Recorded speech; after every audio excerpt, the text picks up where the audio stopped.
As 10 principais descobertas da arqueologia bíblica em 2021.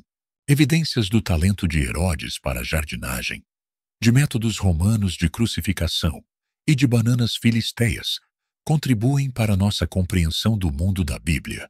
A arqueologia leva anos, décadas e até mesmo meio século. O trabalho meticuloso de escavar e peneirar é seguido por longos períodos de espera, análise e interpretação. Os últimos 12 meses, porém, testemunharam anúncios regulares de desdobramentos e descobertas, alguns esperados, embora outros bastante surpreendentes, que aprofundam e ampliam nossa compreensão do mundo da Bíblia. Aqui estão as 10 principais histórias das últimas notícias arqueológicas em 2021. Descobriu-se que o rei Herodes, mais conhecido na Bíblia por ordenar a morte de toda criança que pudesse ter a idade de Jesus, tinha um hobby, a jardinagem. Amostras de solo de escavações, feitas em seu palácio de Jericó, extraídas há quase meio século, foram recentemente analisadas, e partículas de pólen revelaram uma horticultura sofisticada, árvores em miniatura, como pinheiros, ciprestes, cedros e oliveiras, cresciam em vasos de barro, que foram originalmente recuperados pelo arqueólogo Ehud Netzer. Muitas das espécies de árvores encontradas normalmente não teriam crescido no deserto, ao redor de Jericó. O que faz do jardim uma demonstração da grandeza de Herodes, uma façanha da horticultura para impressionar convidados e súditos. A Autoridade de Antiguidades de Israel anunciou a redescoberta e a preservação da Basílica de Herodes, o Grande, em Asquelon. Herodes era conhecido em seu tempo pela localização dramática de seus palácios e fortalezas, e esta construção em estilo romano, um edifício público para atividades comunitárias, não foi exceção. O enorme edifício, maior do que um campo de futebol, foi escavado pela primeira vez há mais de um século, mas agora está sendo reescavado e passando por um trabalho de desenvolvimento para atrair visitantes ao Parque Nacional de Tel Ashkelon. A reconstrução final incluirá um pequeno teatro antigo chamado Odeon, pilares e capitéis de mármore e enormes estátuas de mármore de divindades pagãs. Descoberto nos campos de um fazendeiro, no nordeste do Egito, este monumento com uma inscrição leva o nome de um dos poucos faraós de fato mencionados no Antigo Testamento. Hofra liderou um exército egípcio em Judá para ajudar o rei Zedequias a resistir a uma invasão de Nabucodonosor, rei babilônico. A manobra foi apenas temporariamente bem-sucedida, e o faraó foi morto por seus inimigos, após uma incursão desastrosa na Líbia, de modo fiel à profecia, em Jeremias 44.30. A estela contém 15 linhas de hieróglifos, até agora não traduzidos. Mostafa Waziri, secretário-geral do Conselho Supremo de Antiguidades do Egito, descreveu-a como uma estela fronteiriça que o rei ergueu durante suas campanhas militares em direção ao leste.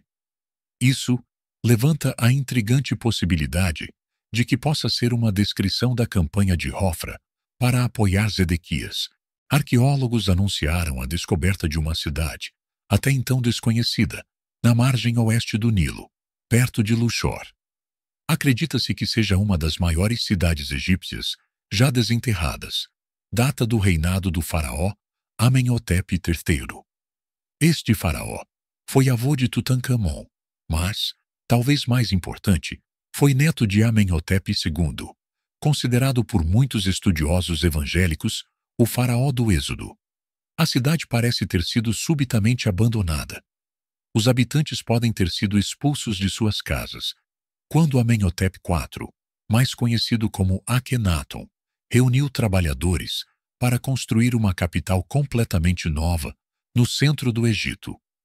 O que resta hoje da cidade pode revelar muitos detalhes da vida cotidiana no Egito. Na época de Moisés, a prática romana da crucificação é bem conhecida por fontes antigas inclusive por relatos dos evangelhos sobre a morte de Jesus.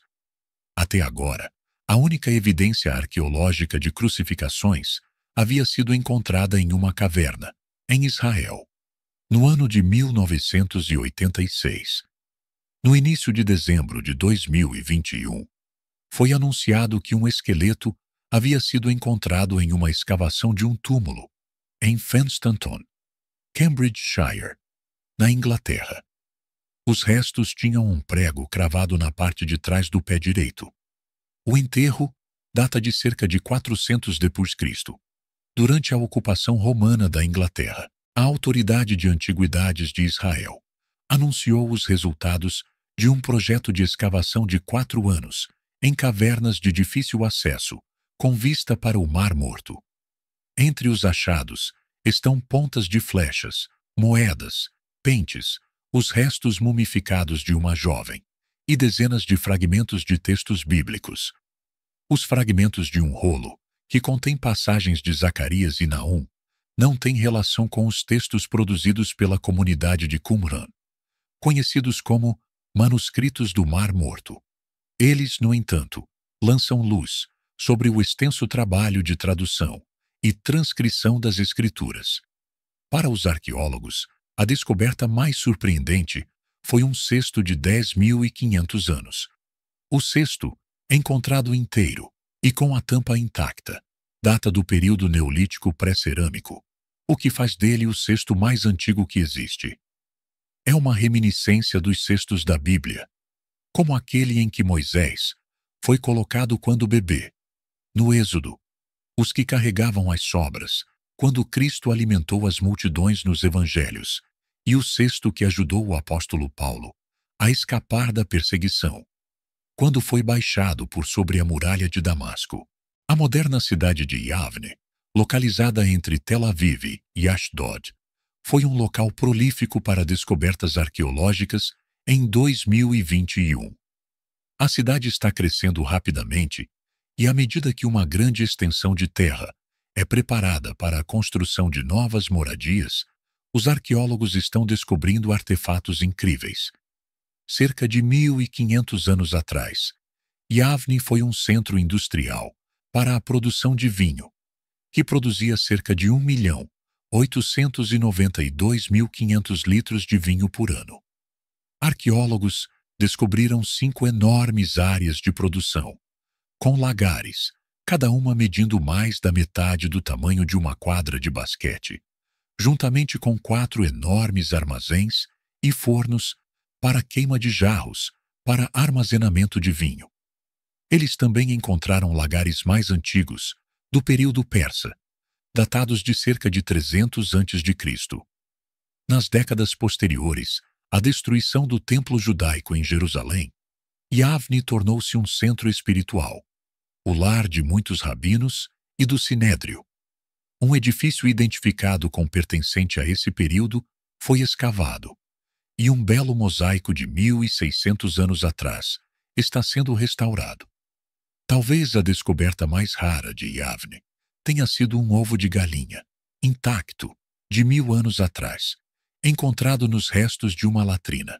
Um luxuoso edifício público, localizado próximo ao Monte do Templo, foi escavado e aberto ao público. Parte do edifício foi descoberto pela primeira vez pelo arqueólogo britânico Charles Warren, em 1867, e o local foi parcialmente escavado em 1966. Agora que a escavação está completa, os arqueólogos dataram sua construção de 20 d.C., durante a vida de Jesus.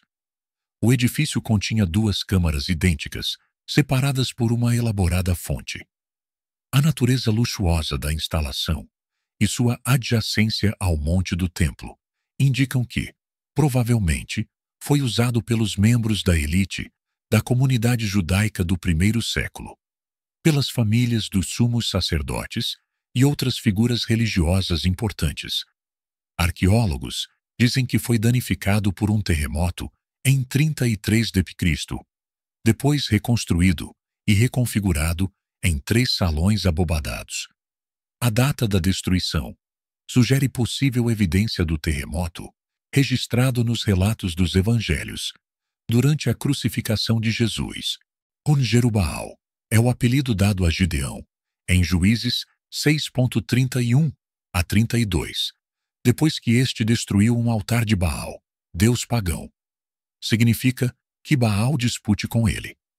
É também o nome que encontraram escrito em um fragmento de um jarro de cerâmica escavado em Kirbat Er-Hai, um local perto de Tel Laquish, no sul de Israel. É improvável que o jarro tenha pertencido ao próprio Gideão. Kirbat Er-Hai localiza-se a cerca de 160 quilômetros ao sul do Vale de Jezreel, onde a Bíblia diz que Gideão, com um pequeno exército, derrotou tropas muito maiores dos midianitas. Os arqueólogos que escavaram em Kirbat Er-Hai dataram de 1100 a.C., o extrato em que o jarro foi encontrado, o período dos juízes, mas provavelmente cerca de um século depois de Gideão, com base na cronologia interna da Bíblia. Contudo, há pouco registro arqueológico desse período, de modo que a descoberta, ligando um nome bíblico à época, é notável. Os arqueólogos também dizem que a descoberta fornece evidências da disseminação da escrita alfabética, desenvolvida pela primeira vez pelos cananeus, que viveram no Egito por volta de 1800 a.C. Perto de Laquis, onde foram encontradas outras inscrições alfabéticas cananeias da Idade do Bronze Tardia, pode ter sido um centro de preservação da escrita alfabética.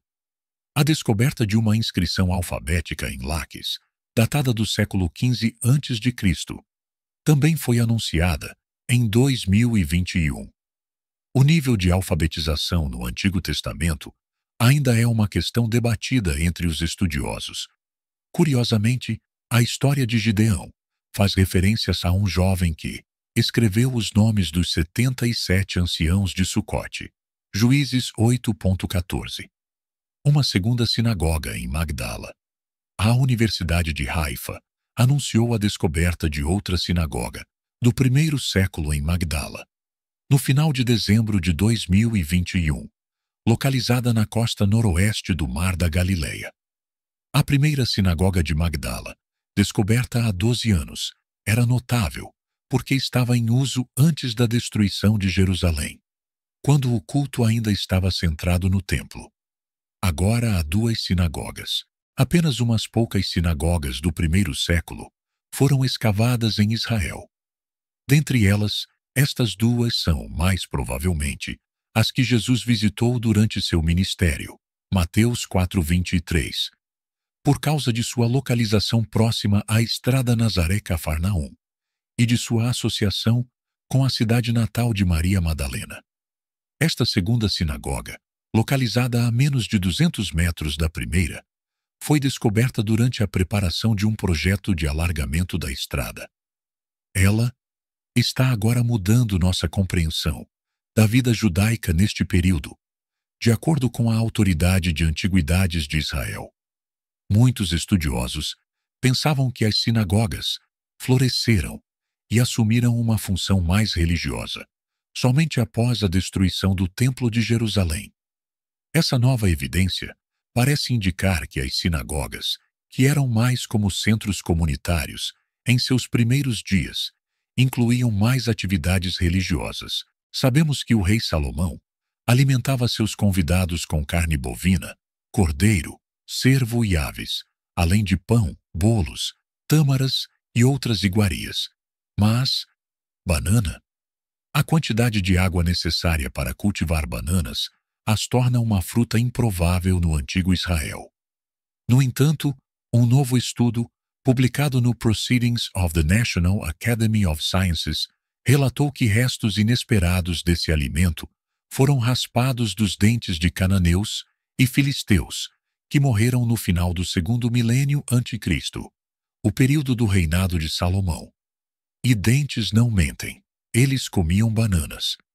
A evidência dietética aponta para uma rede de troca dinâmica e complexa que conectava o Mediterrâneo ao sul da Ásia, de acordo com o relatório. Christina Wariner, antropóloga de Harvard e uma das principais pesquisadoras, disse que a fruta pode ter sido importada seca, como os chips de banana que temos hoje.